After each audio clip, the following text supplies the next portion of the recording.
What's good, y'all? Have you ever wondered who the strongest AOE mage in the entire game is? And yes, I know the answer is Boreas, but, for example, how does a Greed compare to an Iona? How bad is Shamir actually? Is Kriya useful? How does she compare against the Zealous? Who should I invest my resources into when it comes to AOE mages? And that is what we're going to answer today. And furthermore, how does Abizu, the newest addition when it comes to epic lords, compare to everyone else? And for that, we have a very simple test, and let's go over that test. Then I give you a sped up version, and we, as usual, will get straight into the results. So, first things first, what kind of gear are we using? So this is the gear right here.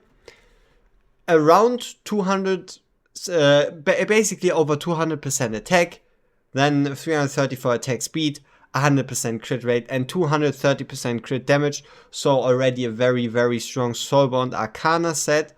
And then Tear of Twilight. So every single mage in this video has been tested with this exact gear set right here, as well as a beautiful 25 Tear of Twilight.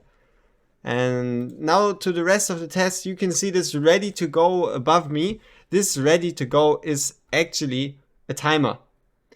And for that timer, obviously the timer is ticking down, and I've taken the time how long certain mages were able to hold out in gear rate 120 before the wall continued to break down. The second category was how many enemies were they able to kill before the wall broke down. And then third, how much damage were they able to deal in total. Now, as you've already heard, the stage is going to be gear rate 120. Main reason for 120 is 121 would be too hard, 119 would be too easy, so 120 is the stage that I've chosen. So let's talk a bit about the team. The general team for every character was this team right here. We have a Mary to slow down the enemies, because if you really want to get serious about tackling gear rate 1, you do need CC. Then we have double rage regen in the form of Elowin and Hollow. And then we have Vortex. Vortex mainly was there to just mitigate Mary dying. Pretty much Vortex was there to keep Mary alive, and Elowin and Hollow together were there to keep our Dolores and our mage alive. Because sometimes, if you've already seen my Abizu testing video, sometimes the problem with clearing 120 or 21 isn't particularly damage, but you actually trying to keep your units alive.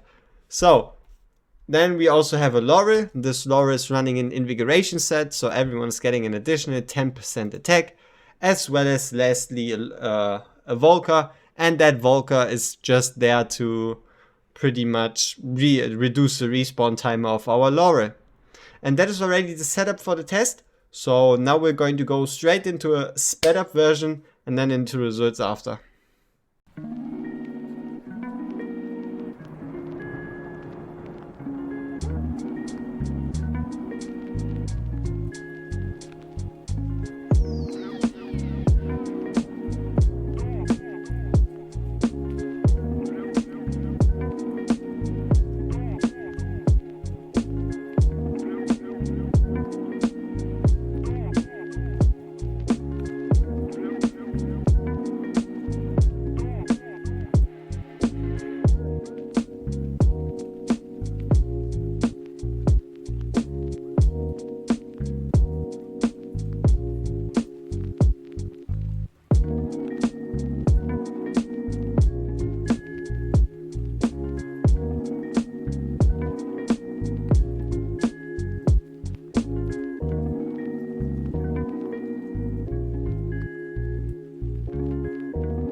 Alright, so results are in. As you've probably seen it, Abizu was able to deal a total of 141 million damage, which, if you also take a look over here, allowed her to survive for 5 minutes and 12 seconds, so minutes first, seconds after, as well as being able to kill a total of 41 out of 59 enemies.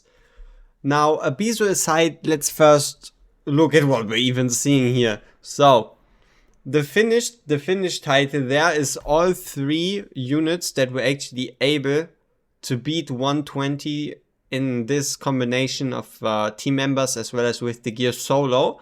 And that actually includes, unsurprisingly, Boreas, unsurprisingly, Karmet, but also Demi. Demi was able to finish this dungeon by herself, and through this bit of testing, honestly, I was really surprised by the amount of damage she was able to pump out through her ultimate. Basically, you placed her in, activated her ultimate, and anything besides the boss she touched died within one ultimate. Especially because in her ultimate she permanently stops them from healing, so she's just going to take them from 100 to 0 within one ultimate. So Demi, Karmet, and Boreas were all able to finish the fight. And now you might be wondering, oh, then why the hell is Vjörna on top? Yeah, that is because Vjörna actually managed to kill everything besides the boss. But she was able to kill everything rather fast, but then just didn't have the damage or the burst damage to finish it, as well as the fact that also always one rather chunky or tanky dude survived at the end that then got hit through the boss, which allowed her to survive a lot because there weren't a lot of enemies hitting the wall, but she was super close to in the end actually finishing the fight. And then we actually have in 4th place Lycia. Now, an important thing to note for Lycia is Lycia has anti-heal.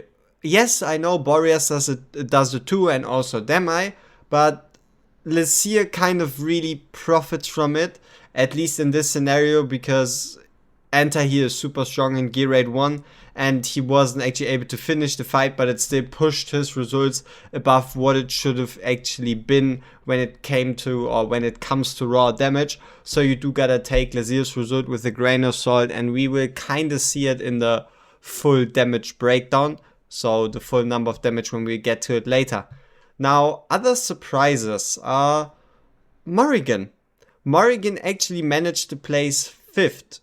Obviously, she was technically 6th because Boreas managed to finish the fight way faster than pretty much a lot of people actually were able to survive at 5 minutes and 35 seconds.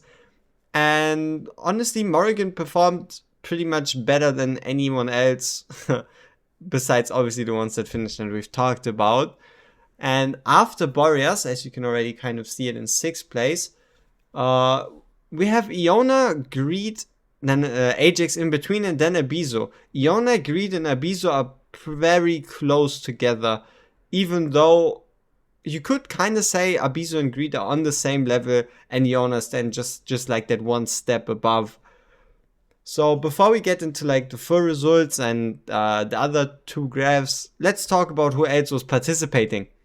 On request of Descent War, I included Praetus, and considering the fact that Praetus is basically a single target mage that just has some added chain link ability in his ultimate that connects 3 enemies only, the fact that he was able to survive 4 minutes and 33 seconds, even longer than a Zealous, is really surprising and kind of like underlines the fact that Praetus is indeed pretty strong, maybe even a bit too strong for what he's actually supposed to be doing or even capable of just through his high base stats alone. Furthermore, as you've seen it in the test, we were only running around 200 something % attack, which wouldn't be the optimal build for Praetus. Praetus would rather go for like 300, maybe even 350% attack, so he was even kind of nerfed. Later down the line, we then have already talked about Zealous. Zealous actually performing rather well, but the biggest problem here is in comparison to his competition, he better should have, right? Because the next one up is actually Raiden. Raiden is definitely up there, and also kind of surprised me that And it at least makes him somewhat viable. But let's just go to list. And we have Twinfield and Soul Cadence, who, even though they are single target mages, just through their ultimate alone were able to survive just above 4 minutes respectively. And then we already have Venoma. For the fact that she's a legendary lord, as well as an AOE mage, it is criminal that she is not only below Raiden, but so far away from any reasonable competition. Next up we have Alistar. So what is going to be interesting with Alistar is when it comes to his full damage breakdown, it's actually going to be lower than before. And also Alistar just doesn't have the burst damage necessary to kill enemies before they then get healed by the boss. Kriya, as you might have already been able to expect, performed absolutely terribly. For that she is a legendary AOE mage, almost getting beaten by Osiren is an absolute crime. Even post-buff, it is absolutely sad. Then Aeon, even though Aeon only has 1,700 base attack, which is really, really low, she at least was still able to perform at a decent level. Then we have Pyrus, which should be assigned to not use Pyrus as an AOE mage. Nero actually out here performing numbers similar to a Kriya, which should give you something to think about. Then we have Shamir. Obviously the worst legendary AOE mage in existence. And I. Why I? Isn't I all that great? Why is she so low? That is because I needs to prepare the field. If you want to make your eye work, you need to give her time to build up her ice crystals, where then enemies can walk in and die, and then she can refresh the ones that get taken out, or even upgrade the ones she's already on the field. So if you want to use an eye, don't use her solo. It's not going to work, and she's not going to perform. So here we have the enemy slain. We've already briefly touched upon it, which is going to be Vierna, obviously sitting at 58 after the 3 that were able to finish. And then Morrigan and Lycia very close together. And then again the same group of Iona, Ajax, Greed, Abizu. As well as, you can kind of see it in groupings. The top 4 pretty close to finishing. Then the 5th to 10th place basically in the same kind of area. And then all the way down to the group containing obviously Praetus, who's kind of far away from Raiden.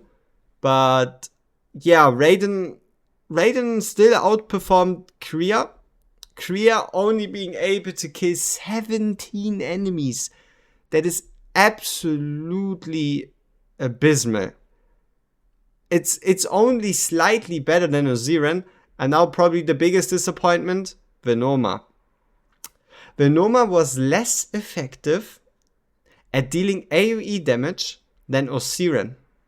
Someone that no one actually uses past gear rate 118. And even Nero is closing in on all of them. And then obviously we have our other candidates like Pyrus, who just didn't have enough burst damage.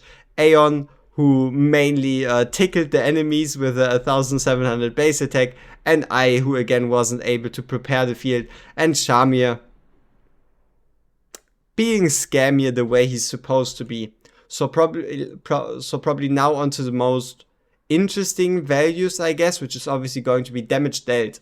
Now, there again, Vierna is going to lead just because of the fact that she survived so long, so that brought her more opportunities to ult, bringing her damage to the top. Karmit just doing incredible burst damage, and even though he finished having the second highest DPS. And then Morrigan actually has really, really high damage potential.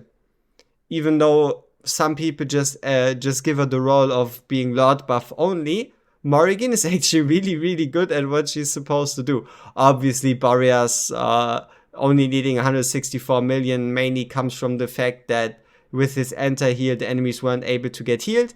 But you can kind of see that Karmit only allowed 15 million healing. Boreas basically is almost as much damage as you need to finish it, so that's going to be 164 million. And then we have Deme over here with even, I guess, even more precision than Boreas, because she was just killing every time you waited her ultimate. She was just killing the enemies and then going back to waiting for her ultimate, because she really doesn't do damage outside of her ultimate. And now Iona. Iona is actually the 6th strongest AoE mage in the game, and even closely followed by Abizu and Greed. So at least on that note, you can really say that, especially if you compare like Aeon at the very bottom there, Abizu is definitely a step up when it comes to in comparisons to Aeon. And honestly, I think a really good addition to epic mages in general. And she's kind of like a better Greed, even though their stats here are pretty similar. If you really get her talent going, let her restore all that rage, she is able to pump out massive numbers of damage. And on the note of damage, some of you might not have even expected it, but Greed, a day 28 free gift to all players, is actually beating out Ajax, a legendary lord equivalent from the unnameable faction, so someone with a seriously low drop rate. And then here we have him, Lasir. Lasir obviously higher in the rankings earlier, mainly because he has the enter here, which stops the enemies from healing, but then only dealing 132 million damage in total, which still isn't bad, because it's miles away from anything anyone else was able to give. So probably now big upset, I guess. Again, Raiden. Raiden on top of Zealous, as well as then obviously Venoma. But I think that should be a sign that if you're still struggling with some AoE content, you might want to give Raiden a shot, but probably you should just whip out Iona, Abizu, or Greed. Twinfiend and Soul Cadence performing about similar, about equally well, and who knows, they might be what pushes you over the edge for 120 or 121. And on that note, in general, in regards to 121, anything past the top 10 here, so from Lasir to Vjörna, are all very viable when it comes to actually beating 121. So any combination of number 10 to number 1 should allow you to clear gear rate 121. For example, we've used Abizu and Iona in the video yesterday, testing out Abizu to beat gear rate 121. Yeah, Praetus honestly doing his job, considering the fact that he's a single target mage. 68 million is by no means bad. Venoma is still an absolute disappointment. I mean, 64 million for someone that is max skilled, level 60, 6-star promoted, a legendary lord. There's a reason we only use her as a lord bonus. And that is your reason right there. And then we come to Kriya. Kriya again only barely better than Osiren. Kriya also definitely needs a buff, which is again, I mean, it is disappointing. And I've already talked about it briefly in my video in regards to testing Abizu. And that is, Abizu is pretty much Kriya 2.0. They have similar designs, similar working mechanics, as in you killing the enemies, then making her kit stronger, and then that kind of snowballing. But Abizu does it properly, and Kriya not so much. Or Nero. If you're still stuck somewhere in 119, and you might be wondering if there's a mage that could help you out, honestly, you maybe want to give Nero a shot, because he's not totally horrible. Obviously, considering the fact that it is 120, he obviously didn't perform too well, but he's also a rare unit that is pretty much 30 gems. Alistair, like I've already briefly talked about, should still be bugged, so the damage done through his debuff that does true damage based on defense shouldn't be counted here, as far as I'm concerned. And even though she was only able to kill a total of 5 enemies before, still did a rather respectable 36 million. But if you really want to use number one, combine it with Boreas, and I mean Boreas is basically going to solo it, or number 2, combine her with anyone that can at least kill the enemies so she gets some time to build up her field. But overall, in general, I'm still not that sold on using in gear rate 1. Pyrus, obviously, he just tried his best. And then we have, again, Shamir. Yeah, I don't know, man. The only reason you would ever use Shamir is probably his faction trial. And I hope this kind of gave you an idea when it comes to comparisons between all AOE mages, and it might even help you make the decision between who to invest into and who to look out for, maybe even who to pull when it comes to finding success in gear rate 120, 121, maybe even 119. And yeah, I hope you enjoyed this one. If you want to kind of at least reward my effort a bit, feel free to leave a like, leave a sub, and we see each other in the next one.